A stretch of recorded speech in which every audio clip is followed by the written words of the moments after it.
Instagram ஐடியில் தரணின்னு ஒரு sister வந்து இந்த தக்காளி ரெசிபி வந்து கேட்டுகிட்டே இருந்தாங்க. இந்த தக்காளி தொக்கு வந்து இட்லி தோசை எல்லாத்துக்குமே ரொம்ப சூப்பராக இருக்கும். அந்த சிஸ்டருக்காக தான் இந்த ரெசிபி. மிக்ஸி ஜாரில் 20 காய்ந்த மிளகாய், 25 பூண்டு பல், 1/4 கிலோ அளவுக்கு பழுத்த தக்காளியாக எடுக்கணும். அப்போ தான் ரொம்ப சூப்பராக இருக்கும்.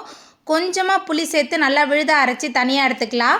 தாளிக்கிறதுக்கு அடுப்பில் கடாய் வச்சு கொஞ்சம் தாராளமாக எண்ணெய் சேர்த்து எண்ணெய் சூடான பிறகு கடுகு, உளுத்தம்பருப்பு சேர்த்து பொரிஞ்சதுக்கப்புறமா நாட்டுப்பூண்டு 15 சேர்த்துருக்கேன். கூடவே பொடியாக நறுக்கின வெங்காயம் 2 கை அளவு சேர்த்துட்டு நல்லா கலந்துட்டு வதக்கிடலாம். வெங்காயம் நல்லா வதங்கணும். அப்போ தான் வந்து தக்காளி தொக்கு ரொம்ப ருசியாக இருக்கும். வெங்காயம் நல்லா வதங்கி வந்த பிறகு மிக்சியில் சேர்த்து அரைச்ச விழுது சேர்த்துக்கலாம். கூடவே தேவையான அளவுக்கு மஞ்சத்தூள், தாராளமாக கல்லுப்புனா இந்த தக்காளி தொக்குக்கு தேவையான அளவுக்கு கல்லுப்பு சேர்த்துட்டு நல்லா கலந்துட்டு கொதிக்க விடலாம். எல்லாமே சேர்ந்து நல்லா கொதித்து எண்ணெய் பிரிஞ்சதுக்கப்புறமா வறுத்து வச்சுருந்த வெந்தயப்பொடி 1 டேபிள் ஸ்பூன் அளவுக்கு நாட்டு சர்க்கரை சேர்த்துட்டு நல்லா கலந்துட்டு கூடவே தாராளமாக பெருங்காயத்தூள் சேர்த்துட்டு மறுபடியும் நல்லா கொதிக்க விடலாம்.